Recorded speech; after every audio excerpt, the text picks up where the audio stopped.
Selamat datang di perkuliahan Matematika Diskrit. Nah, pada pertemuan ini adalah pertemuan pertama dari perkuliahan Matematika Diskrit. Sebelumnya akan saya sampaikan terlebih dahulu beberapa materi yang akan kita bahas nanti dalam 16 pertemuan. Ada 3 subbab. Yang pertama teori bilangan bulat. Nanti ada sub-subbabnya di sini, ada himpunan indeks. Angka dalam kurung ini merepresentasikan pertemuannya ya. Jadi ada himpunan indeks, kita akan bahas satu pertemuan, kemudian notasi sigma kita bahas satu pertemuan. Selanjutnya kita bahas juga relasi keterbagian, FPB, KPK, dan bilangan prima nanti dibagi 2 pertemuan, kemudian kongruensi. Kemudian ada juga subbab tentang prinsip-prinsip pembuktian. Ini mungkin nanti sudah pernah kalian pelajari sedikit di kuliah pengantar matematika modern. Nah, ini akan dibahas lagi terkait induksi matematika, kemudian prinsip inklusi eksklusi, kemudian pigeonhole. Dan subbab terakhir adalah tentang koefisien binomial yang akan membahas tentang kombinatorika. Nah, untuk pertemuan ini kita akan bahas dua sub-subbab yaitu himpunan indeks dan notasi sigma. Ini adalah bahan rujukan yang digunakan, namun dipersilahkan jika kalian memiliki bahan rujukan yang lain yang berkaitan dengan perkuliahan ini. Namun pastikan referensi yang dipilih adalah referensi yang jelas ya. Oke, himpunan indeks. Jadi definisinya, himpunan indeks ini adalah himpunan yang anggota labelnya atau indeksnya adalah anggota himpunan lain. Nanti himpunan indeks ini akan sangat banyak kita gunakan untuk tidak hanya di perkuliahan ini, tapi juga di perkuliahan lain, bahkan sampai tugas akhir nanti. Oke, langsung ke contohnya. Contohnya kita punya A, itu sama dengan gabungan dari K elemen K besar, dari A indeks K. Dengan K besarnya adalah himpunan indeks dari himpunan A. Gitu ya. Jadi nanti misalkan saja K-nya ini himpunan K-nya itu himpunan bilangan bulat positif, maka kita bisa tuliskan K-nya nanti adalah 1, 2, 3 dan seterusnya ya. Atau kita batasi misalkan sampai 10. Maka nanti A-nya kita bisa tuliskan A-nya menjadi A1, atau sebelumnya kita tuliskan seperti ini dulu. A-nya itu adalah gabungan dari K elemen K, AK, maka sama dengan A1 gabung A2 gabung A3 gabung sampai gabung A10. Oke ya, jadi intinya adalah himpunan indeks, si K ini adalah himpunan yang anggota labelnya adalah anggota himpunan lain. Oke, kemudian misalkan di sini gabungan dari I sama dengan 1 sampai N dari AI. Maka ini dengan mudah bisa kita tuliskan di sini. Jadinya sama seperti tadi ya, jadi ada A1 gabung A2 gabung seterusnya sampai dia AN. Begitu juga dengan irisan, berarti kita punya A1 iris A2 iris dan seterusnya sampai iris AN. Contoh misalkan, ini typo ya, misalkan himpunan indeks I sama dengan 1568. Tadi sebelumnya K-nya ini kita ambil bilangan bulat positif dari 1 sampai 10 ya, 1, 2, 3 sampai 10. Nah, kalau ini kondisinya adalah I-nya ini tidak berurutan, jadi 1, 5, 6, 8. Maka gabungan alfa elemen I dari A indeks alfa adalah berarti A1 gabung A5 gabung A6 gabung A8. Begitu juga dengan irisannya, A1 iris A5, iris A6, iris A8. Seperti itu. Oke, itu adalah tentang sigma, tentang himpunan indeks. Nah, yang akan kita bahas berikutnya adalah tentang notasi sigma. Notasi sigma adalah bentuk penulisan untuk meringkas penjumlahan ya. Jadi Kalau sigma seperti ini untuk sigma penjumlahan. Kita penjumlahan suku-suku dalam suatu deret. Secara matematis sigma dinotasikan dengan kalau sigma perkalian ada juga. Kalau sigma perkalian dia seperti ini, huruf besar. Nah, nanti di sigma ini ada di bawahnya biasanya tulis I sama dengan 1 sampai misalkan N. Begitu juga nanti I sama dengan 1 sampai N. Di sini nanti ada komponennya sendiri. Oke, langsung saja kita lihat ya. Misalkan sigma I sama dengan K sampai N. Atau bisa juga dibaca sigma UI untuk I bergerak dari K sampai N. Ini salah ya. Ini bukan K harusnya, tapi dia 1. Kita mulai dari 1 aja dulu. I sama dengan 1 sampai N UI. Maka sama dengan U1 ditambah U2 ditambah U3 sampai UN. Dengan UI adalah suku ke I. Untuk I merupakan indeks penjumlahan yang bergerak dari batas bawah 1 dan batas atas N. Jadi ini adalah batas bawah. Ini adalah batas atas. Nah, UI tadi himpunan indeks ya, sama ya. Ada indeks I di sini. Jadi sama dengan U1 ditambah U2 ditambah U3 sampai UN. Kalau tadi kita bicaranya contohnya adalah gabungan, misalnya AI. Kalau mau dibuat sama gabungan UI. Gabungan dari UI. Mirip ya tapi ya UI bentuknya. Gabungan dari UI. Ini I sama dengan I misalnya elemen dari I besar. Dengan nanti I besarnya adalah 1, 2, seterusnya sampai N.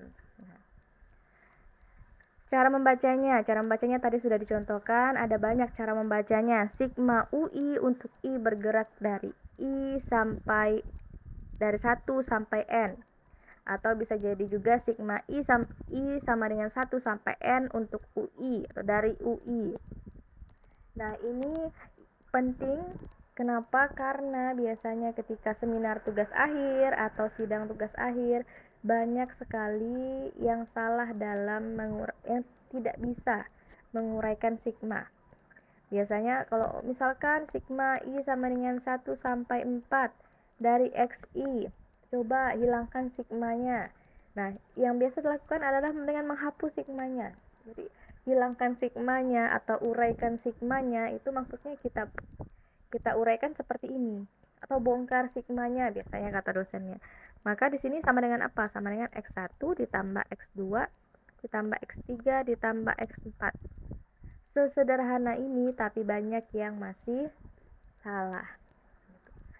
Jadi harus benar-benar dipahami ya, dan karena ini akan dipakai seterusnya, baik himpunan indeks maupun yang sigma. Oke, kita sekarang contoh kita bahas yang pertama misalnya. Ini kita belum masuk ke sifat-sifatnya ya. Berarti misalkan yang pertama, oke, sigma I sama dengan 1 sampai 4 dari 2I plus 5. Saya tulis di sini aja, sama dengan, berarti ini yang memuat I-nya adalah 2I ya. Berarti nanti 2 dikali 1 ditambah 5 ditambah 2 dikali 2 ditambah 5 ditambah 2 dikali 3 ditambah 5 ditambah 2 dikali 4 ditambah 5. Berapa hasilnya? Ini adalah 7 ditambah 9 ditambah 11 ditambah 8 tambah 5, 13. Sama dengan berapa? Ini 20, ini 20. Berarti ini 40. Ingat ya, ini kita belum belajar sifatnya. Nanti kalau sudah belajar sifatnya akan lebih gampang sebenarnya mengerjakan ini. Maka hasilnya adalah 40. Nomor 2 ini adalah sigma I sama dengan 2 sampai 6. Ingat ya, tidak mesti dia mulainya dari 1. Dari I kuadrat. Maka ini sama dengan 2 kuadrat ditambah 3 kuadrat tambah 4 kuadrat tambah 5 kuadrat tambah 6 kuadrat. Sama dengan titik-titik. Silahkan diselesaikan. Begitu juga dengan nomor 3 dan nomor 4. Nah, silahkan kalian coba sendiri ya. Nah, ini kita masuk ke sifat notasi sigma. Jika semua CI pada sigma I sama dengan 1 sampai N dari CI memiliki nilai yang sama, katakan nilai yang samanya itu adalah C, artinya CI ini sama dengan C, maka sigma I sama dengan 1 sampai N dari CI adalah sama dengan sigma I sama dengan 1 sampai N dari C. Maka kita jumlahkan C tambah seterusnya tambah C. Sebanyak berapa? Ini sebanyak N. Karena kenapa sebanyak N ya? Karena dia 1 sampai N. Ingat, dari 1 sampai N. Ada berapa banyaknya? Ya, ini sebanyak N. Akibatnya nanti sigma I sama dengan 1 sampai N dari C adalah N dikali C. Atau NC. Contoh min 1 sampai 100 dari sigma min 1 sampai 1, sigma I sama dengan 1 sampai 100 dari min 4 adalah 100 dikali min 4. Kenapa? Ingat konsep sigma adalah penjumlahan. Jadi nanti sebenarnya min 4 itu kita jumlahkan sebanyak 100 kali. Ini kita jumlahkan, maaf ya tulisannya kurang baik, dijumlahkan sebanyak 100 kali. Nah, gimana berarti caranya? Kalau mau hitung manual silakan saja. Berarti min 4 tambah min 4 tambah min 4 tambah min 4 sampai 100 kali. Hasilnya sama saja dengan 100 dikali min 4. Hasilnya adalah minus 400. Gitu ya. Artinya apa? Sebenarnya ini mengatakan bahwa kalau sigmanya konstanta, kan konstanta min 4 tidak ada unsur I-nya. Misalnya sigma I sama dengan 1 sampai 3 dari 5. Berapa? Berarti 5 dijumlahkan sebanyak 3 kali. 5 tambah 5 tambah 5. Hasilnya adalah 15. Ini sama saja dengan 3 dikali 5. Artinya di sini tidak ada komponen I, tidak ada indeks I. Maka dia sigma dari konstanta adalah perkalian batas atas dengan konstanta tersebut. Ya, silakan dipahami. Kemudian ada sifat linearitas dari sigma. Ini sifat-sifatnya juga ya. Jika C konstan, maka ada 3 yang berlaku. Yang tadi, yang pertama sigma I sama dengan 1 sampai N dari CAI, itu sama dengan C. Sigma I sama dengan 1 sampai N dari AI. Ini mirip yang tadi, maksud saya bukan yang sama dengan yang tadi, tapi mirip yang tadi. Kalau yang tadi kita hanya bahas sampai sini saja, tapi kalau ini dia ada tambahan AI, ada indeks I-nya. Maka sama dengan C sigma I sama dengan 1 sampai N dari AI. Nomor 2 dan nomor 3 mirip. Yang nomor 2 penjumlahan adalah nomor 3 pengurangan. Nah, ini tadi yang kita bahas di contoh 1. Yang tadi saya bilang, saya tekankan, kita belum belajar sifatnya nih. Jadi masih yang secara konsepnya. Oke, yang nomor 2 ternyata ketika kita jumlahkan dulu baru kita sigmakan, itu sama dengan kita sigmakan dulu baru kita jumlahkan. Begitu juga pengurangan, kalau kita selisihkan dulu baru kita sigmakan, itu sama dengan kalau kita sigmakan dulu baru kita selisihkan. Buktinya yang dicontohkan hanya nomor 1, silahkan nanti kalian coba untuk nomor 2 dan nomor 3 ya. Nomor 1 katanya sigma C AI dari I sama dengan 1 sampai N itu adalah konstanta dikalikan sigma I sama dengan 1 sampai N dari AI. Kita buktikan saja. Kita buktikan dari sebelah kiri. Berarti sigma I sama dengan 1 sampai N dari CAI. Kita jabarkan jadi CA1 tambah CA2 sampai CAN. Ini semuanya C, maka kita bisa berlakukan sifat ini. Jadi C sama dengan C dikali A1 tambah A2 sampai AN. Dan ini bentuknya adalah sama dengan yang sigma AI, gitu ya. Nah, maka terbukti. Nomor 2 dan nomor 3 silahkan kalian coba ya, coba sendiri. Ini contoh. Nah, contoh sudah ada jawabannya ya. Misalkan sigma I sama dengan 1 sampai 100 dari AI sama dengan 60 dan sigma I sama dengan 100 dari BI itu sama dengan 11. Sekarang perintahnya hitunglah sigma I sama dengan 1 sampai 100 dari 2 AI dikurang 3 BI tambah 4. Ini kita bisa berlakukan sifat linearitas tadi dan konstanta ya. Yang pertama linearitasnya ya kita pisahkan saja sigmanya. Sigma I sama dengan 1 sampai 102 AI dikurang sigma I sama dengan 1 sampai 103 BI ditambah sigma I sama dengan 100 dari 4. Kemudian ini kita pakai sifat di baris ini kita pakai sifat yang pertama. Tadi dari sini ke sini ini adalah C sigma AI gitu ya, pakai sifat yang itu. Jadi 2 sigma I sama dengan 1 sampai 100 dari AI, ini juga sama dan ini masih tetap. Tadi sudah diketahui sigma AI untuk I sama dengan 1 sampai 100 itu 60, BI-nya adalah 11. Maka tinggal kita substitusikan ininya.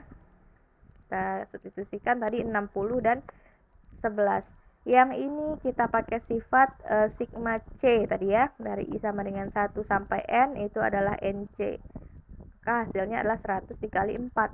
Ya, setelah dioperasikan dapat hasilnya 487.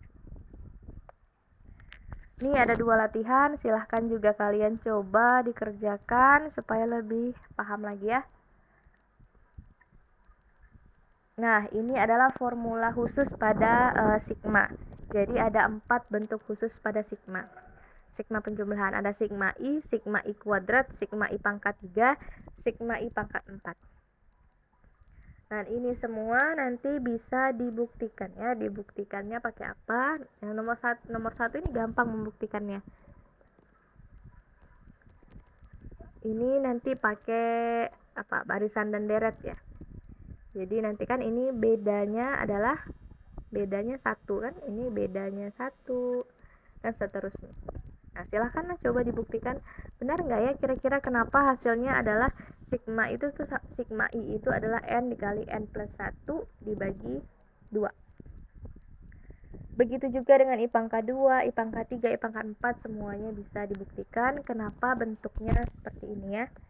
Nah, silahkan tugas kalian untuk belajar di rumah dicoba. Kalau mau tahu, kalau penasaran kenapa hasilnya bisa seperti itu, silahkan dicoba sendiri ya. Contoh, tentukan formula untuk sigma J sama dengan 1 sampai N dari J plus 2 dikali J min 5. Ini gimana caranya? Masih perkalian, bisa kita kerjakan secara dikalikan sampai N, tapi itu tentunya membuang-buang waktu, tidak mengefisienkan waktu. Ini bisa juga misalnya kita kalikan dulu saja. Jangan pakai warna merah ya. Kita ganti warna biru saja. Kita ganti warna biru.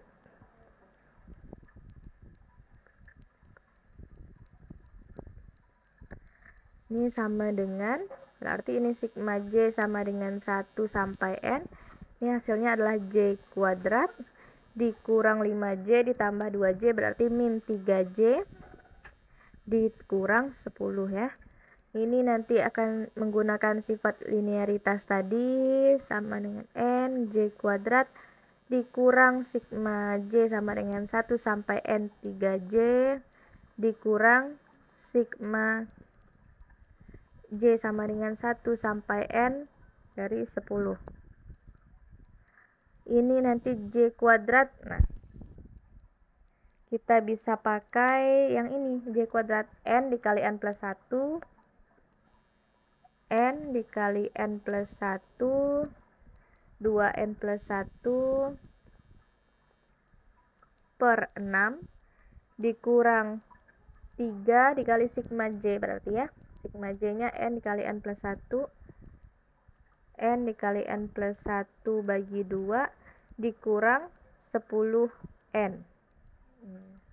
Agak kelihatan ya 10N nya. Nah, seperti ini. Nah, ini silahkan coba dilanjutkan ya, kira-kira berapa hasilnya.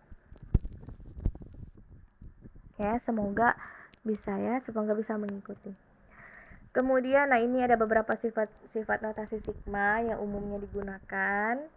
Silahkan dibaca-baca, ada beberapa yang sudah pernah kita bahas, nomor 3, nomor 2, nomor 4 itu sudah pernah dibahas, 2, 3, 4 itu sudah. Nah, selanjutnya silahkan dilihat sendiri ya. Kemudian ada latihan, di sini tentukan hasil dari sigma I sama dengan 2 sampai 100 dari 1 per I kuadrat min 1, kemudian buktikan bahwa sigma K kuadrat dari K sama dengan 1 sampai 8 seperti itu bentuknya.